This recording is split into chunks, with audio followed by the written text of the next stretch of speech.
हरे कृष्णा। कृष्ण जन्माष्टमी आने वाली है, तो कृष्ण जन्माष्टमी की संपूर्ण पूजा विधि, हम भगवान कृष्ण का जन्म कैसे कराएंगे, पूजा का शुभ मुहूर्त क्या होगा, किस दिन व्रत रखना है, संपूर्ण जानकारी इस वीडियो में मैं आपको दूंगी। साथ में बहुत सारे नियम बताऊंगी, कृष्ण जन्माष्टमी के व्रत के क्या क्या नियम है, तो वीडियो के साथ बने रहिएगा। हिंदू धर्म शास्त्रों के अनुसार द्वापर युग में भाद्रपद माह के कृष्ण पक्ष की अष्टमी तिथि में बुधवार के दिन रोहिणी नक्षत्र में रात्रि 12 बजे मथुरा नगरी में भगवान विष्णु ने कारागार में वासुदेव जी की पत्नी देवकी के गर्भ से श्री कृष्ण के रूप में अवतार लिया था। इस दिन भगवान श्री कृष्ण की पूजा करने का विशेष महत्व है। बहुत से जन यह जो पर्व है कृष्ण भगवान के जन्मोत्सव के रूप में बनाया जाता है। 2025 में श्री कृष्ण जन्माष्टमी का जो पर्व है वो शनिवार 16 अगस्त के दिन मनाया जाएगा। भाद्रपद माह के शुक्ल पक्ष की अष्टमी तिथि की शुरुआत शुक्रवार 15 अगस्त को रात्रि 23:52 मतलब 11:52 पर होगी और शनिवार को 16 अगस्त को रात के 9:36 तक रहेगी। उदया तिथि के हिसाब से जो पर्व है कृष्ण जन्माष्टमी का वह 16 अगस्त को मनाया जाएगा। इस दिन भरणी नक्षत्र प्रातः 6:06 पर तक, तत्पश्चात कृतिका नक्षत्र रहेगा। प्रातः 7:21 तक वृद्धि योग, तत्पश्चात ध्रुव योग रहेगा। श्री कृष्ण जन्माष्टमी के दिन रात्रि में 12 बजे भगवान श्री कृष्ण का जन्म कराया जाता है। उसके बाद ही यह व्रत खोला जाता है। उस समय आप फलाहार कर सकते हैं। इसके लिए जन्माष्टमी की रात्रि में 12 बजे खीरे के 2 भाग में काटकर अलग किया जाता है और भगवान श्री कृष्ण का जन्म किया जाता है। जिस प्रकार जन्म के समय बच्चों को गर्भ नाल काटकर मां से अलग किया जाता है, इसी प्रकार खीरा जन्माष्टमी पूजन में जरूर रखा जाता है। जो पूजा का शुभ मुहूर्त है वह रात के 12:04 से लेके 12:47 के बीच में है। इस बीच में आप भगवान कृष्ण का जन्म कर सकते हैं। ज्योतिष गणना के अनुसार इस वर्ष 2025 में भगवान श्री कृष्ण का 5253वां जन्म का उत्सव मनाया जाएगा। जन्माष्टमी का व्रत अनंत गुना पुण्यदायक माना जाता है। शास्त्रों और हमारे धर्म के अनुसार एकादशी का व्रत जो रखते हैं वो हजारों लाखों उनके पाप नष्ट हो जाते हैं, लेकिन एक जन्माष्टमी का व्रत 1000 एकादशी व्रत के पुण्य के बराबर फल देता है।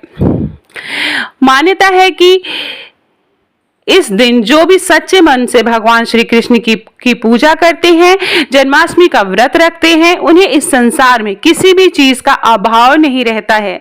अंत में वह मोह माया के बंधन से मुक्त हो जाता है और उसे मोक्ष की प्राप्ति होती है। इस दिन सच्चे मन से व्रत करते हुए की गई कोई भी मनोकामना आपकी जरूर पूर्ण होती है। जन्माष्टमी में भगवान श्री कृष्ण का पूजन हम इस प्रकार से करेंगे। मैं पूजन विधि आपको बताने जा रही हूँ कि भगवान श्री कृष्ण की हम पूजा कैसे करेंगे।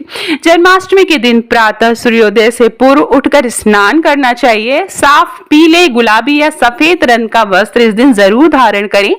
इसके बाद पूर्व और उत्तर की ओर भगवान श्री कृष्ण की सोने, चांदी, तांबा, पीतल या मिट्टी की जो भी प्रतिमा संभव है वो आप रखेंगे। न हो तो चित्र रखेंगे। लड्डू गोपाल का पालना मिल पाए या चौकी पे स्थापित करेंगे। भगवान श्री कृष्ण को नए या पीले लाल रंग का वस्त्र पहनाएंगे और झांकी सजाते हैं। झांकी मतलब जहां पर कृष्ण भगवान को आप जन्मोत्सव करेंगे वहां पर हम पूरी अच्छी तरह से साज सज्जा करेंगे। इसके बाद भगवान श्री कृष्ण का पीले रंग का पुष्प चढ़ाकर उनका पूजन करेंगे। जन्माष्टमी के दिन श्री कृष्ण मंदिर जाकर भगवान श्री कृष्ण को पीले फूलों की मालाएं चढ़ाएं। मंदिर में पानी वाला नारियल भी चढ़ा सकते हैं। इस दिन भगवान श्री कृष्ण के मंत्रों का हम जाप करेंगे।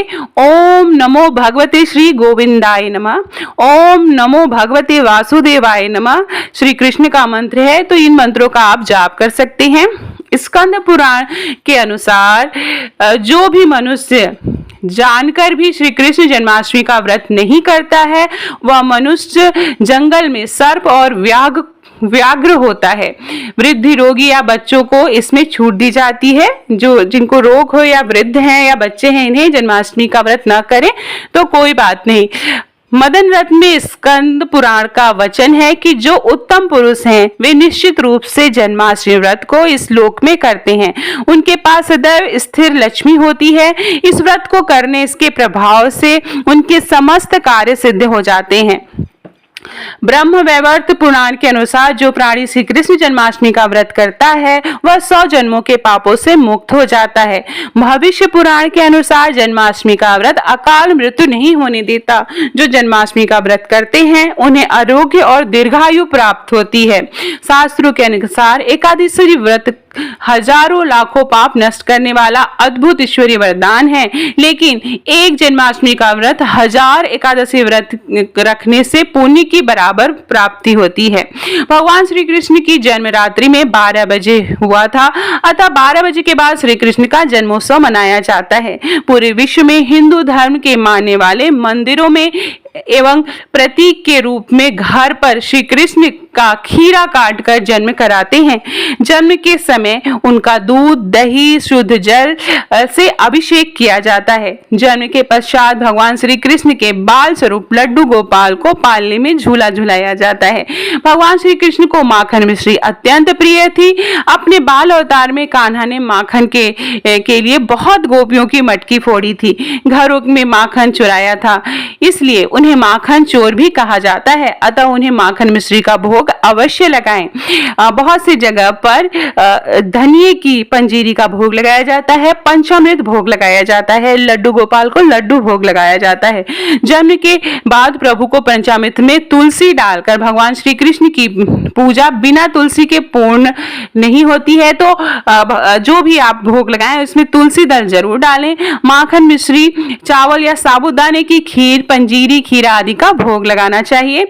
इलायची, 5 फल, नारियल आदि भी अर्पित करें।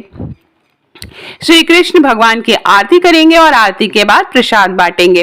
श्री कृष्ण जन्माष्टमी की पूजा के दौरान भगवान के निकट एक बांसुरी रखना न भूलें, क्योंकि उसके बिना श्री कृष्ण का जो श्रृंगार है वह अधूरा माना जाता है।